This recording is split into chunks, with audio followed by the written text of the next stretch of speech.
अरे तुम इसको लेकर आई हो निकाह के लिए? अरे इसको देखो तो सही, इसको तो अपना होश नहीं है। हम इसको नाजिश से कैसे निकाह करने की इजाज़त दे सकता हूँ मैं? अरे जो तुम्हारी बेटी ने गुल खिलाए ना, तो कोई होशमंद उसे कबूल करेगा भी नहीं। अरे मैं तो कहती हूँ उस गन के पोटले को इसी के साथ जाने दो। कौन कबूल करेगा भला तुम्हारी बेटी को, जो किसी और का बच्चा पेट में पाल के घूम रही है? तुम खुद सोचो, क्या कोई होशमंद लेगा तुम्हारी बेटी को? ये तो पहले सोचना चाहिए था ना। अरे गनीमत जानो कि इसने निकाह के लिए हामी भर ली है, तो मैं तो कहती हूँ कि कर दो उसका निकाह। अरे अपनी जान छुड़ाओ, कल को कुछ हो गया ना और टाइम और गुजरा तो हम तो किसी को मुंह दिखाने के काबिल नहीं रहेंगे। अभी हमारी एक और बेटी है। अरे उसका भी तो सोचो, उस बेचारी ने क्या गुनाह किया है जो इस कलमोही का उसको सज़ा मिले। करे कौन भरे कौन, ऐसा मैं होने नहीं दूंगी। अरे ठीक है, जैसे तुम्हारी मर्ज़ी। अगर तुम्हें सही लग रहा है तो ठीक है, कर दो उसका निकाह। अरे इसको देखो कैसे उदास बैठी हुई है। अरे नाजिश, आज तो तुम्हें खुश होना चाहिए। अरे आज तो तुम खुश हो जाओ, आज तो तुम्हारा निकाह है। क्या मेरा निकाह है?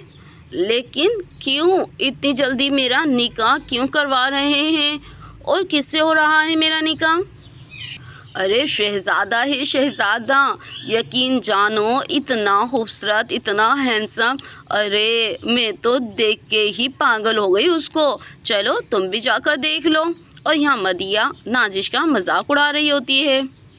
अरे नहीं, ऐसा नहीं हो सकता। और ये कहकर नाजिश भी बाहर आ जाती है। ऐसा नहीं हो सकता, ऐसा कैसे कर सकते हैं? मैंने क्या किया है जो मेरा निकाह करवा रहे हैं? और मदिया जब उसको देखती है, अरे ये तो नशेबाज है, हिरोनची है। अरे अम्मा, खुदा का वास्ता है, मैं तुम्हारे पाँव पड़ती हूँ, प्लीज़ मेरे साथ ये जुल्म मत करो। प्लीज़ खुदा का वास्ता है तुमको। प्लीज़ बाबा, मैं तुम्हारे आगे पाँव पड़ती हूँ। बाबा प्लीज़ मुझ पे जुल्म मत करो। मैं इस आदमी से शादी नहीं करना चाहती बाबा। प्लीज़ मैंने कुछ गुनाह नहीं किया, मैं बेकसूर हूँ बाबा, बेगुनाह हूँ मैं। प्लीज़ मेरे साथ इतना बड़ा जुल्म मत करें। मैं सारा काम कर लूँगी, प्लीज़ मैं सारे बर्तन कपड़े सारा काम करूँगी, आपका मदिया का बाबा का, लेकिन मुझ पे ये जुल्म मत करें। प्लीज़ खुदा का वास्ता है, ये जुल्म मत करें। और यहाँ नाजिश रो रही होती है, लेकिन उसका कोई भी कुछ नहीं सुनता। नाजिश, मुझे इतना मजबूर मत कर कि मैं अपने हाथों से तेरा गला दबा दूँ। जो तुम्हें करना था कर लिया, अब जो हम कह रहे हैं तो वो कर। ऐसा ना हो कि मैं तुझे तेरी माँ के पास पहुँचा दूँ। अब चुपचाप से बैठ, अंदर जा और निकाह पढ़। मैं और मज़ीद कुछ भी सुनना नहीं चाहता। और अपने बाबा की बात सुन के नाजिश चुप हो जाती है और खामोशी से निकाह कर लेती है। और यह नाजिश रुखसत होकर उस हिरोनची के पास आ जाती है। और जब खुर्रम पहली बार उसका घूंघट उठाता है तो उसको देखकर हैरान रह जाता है। अरे तुम तो बिल्कुल चौदहवीं के चांद की तरह खूबसूरत हो। नाजिश, तुम तो बेतहाशा हसीन हो, पूरे चौदहवीं के चांद की तरह।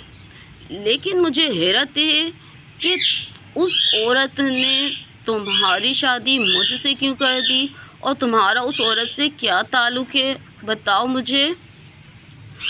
वो मेरी सौतेली माँ है। उसने सिर्फ अपनी जलन और हसद की खातिर ये सब कुछ किया है। क्या वो तुम्हारी सौतेली माँ है? नहीं, अब मैं ऐसा और जुल्म नहीं होने दूंगा। एक सौतेली माँ की वजह से आज मैं ये दिन देख रहा हूँ। तुम्हें पता है नाजिश, मेरी माँ मरने के बाद मेरे बाप ने भी दूसरी शादी कर ली और उस औरत ने मुझे यहाँ पहुँचा दिया। देख रही हो ना मेरा ये रूप। मैं ऐसा नहीं हूँ, मैं पढ़ा लिखा हूँ। मुझे मेरी माँ ने बहुत पढ़ाया था, लेकिन मेरी सौतेली माँ की वजह से मेरी ज़िंदगी तबाह बर्बाद हो गई।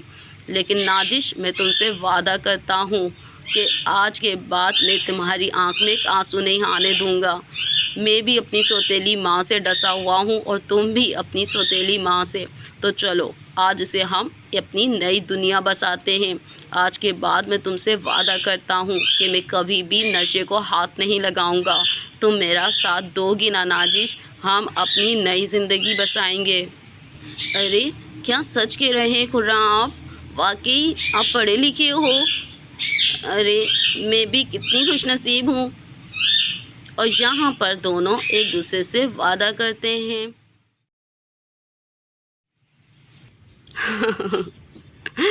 अरे यार मैं सोच रहा हूँ कि क्यों ना हम कहीं घूमने चलें।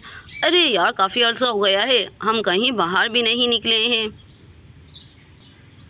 और यहाँ पर खुर्रम और नाजिश बातें कर रहे होते हैं, तभी दूसरे घर से चीखने चिल्लाने की आवाज़ें आ रही होती हैं।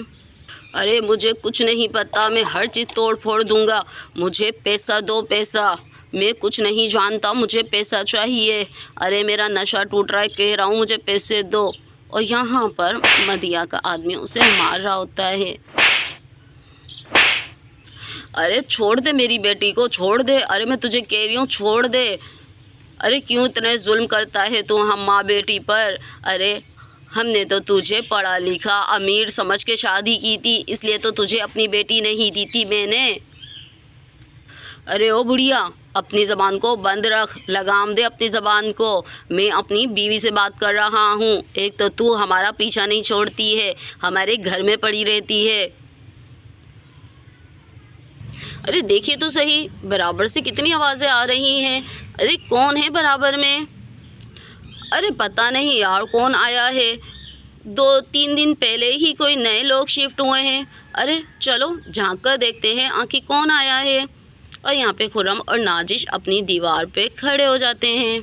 अरे ये तो मदिया और उसकी माँ हैं। अरे देखो तो सही। और यहाँ पे दोनों हैरत से देख रहे होते हैं।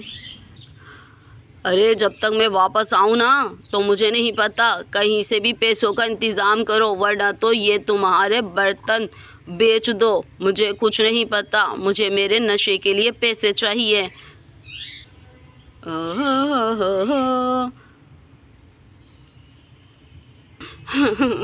माँ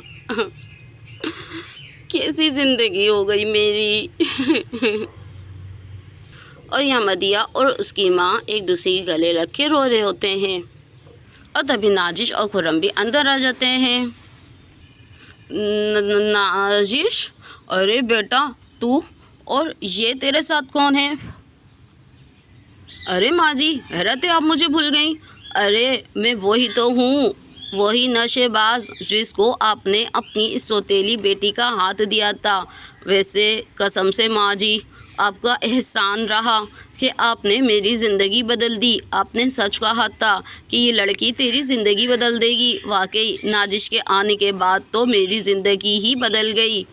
जिसको आपने समझा था ना कि मैं नशेबाज हूँ, तो मैं 1 करोड़पति बाप का बेटा हूँ। वो तो अपनी सौतेली माँ की वजह से मैं नशे में लग गया था, लेकिन वो तो शुक्र है नाजिश से शादी के बाद मैंने नशा छोड़ दिया और अपने बाप से अपना हिस्सा लेकर अपना कारोबार शुरू कर दिया।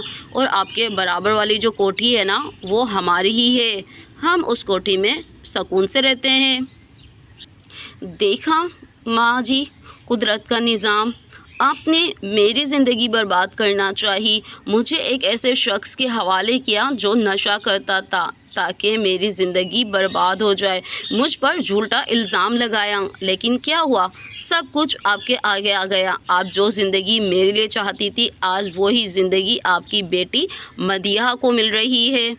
तभी कहते हैं किसी का बुरा ना चाहो तो आपका भी बुरा नहीं होगा। और ये कहकर नाजिश अपने शोहर के साथ आ जाती है। तो देखा दोस्तों आपने कि जो दूसरों के लिए बुरा करना चाहते हैं, खुद उनका अंजाम कैसा होता है। तो दोस्तों कैसी लगी आपको हमारी कहानी? पसंद आए तो सब्सक्राइब ज़रूर कीजिएगा। तो मिलते हैं फिर किसी नई कहानी में।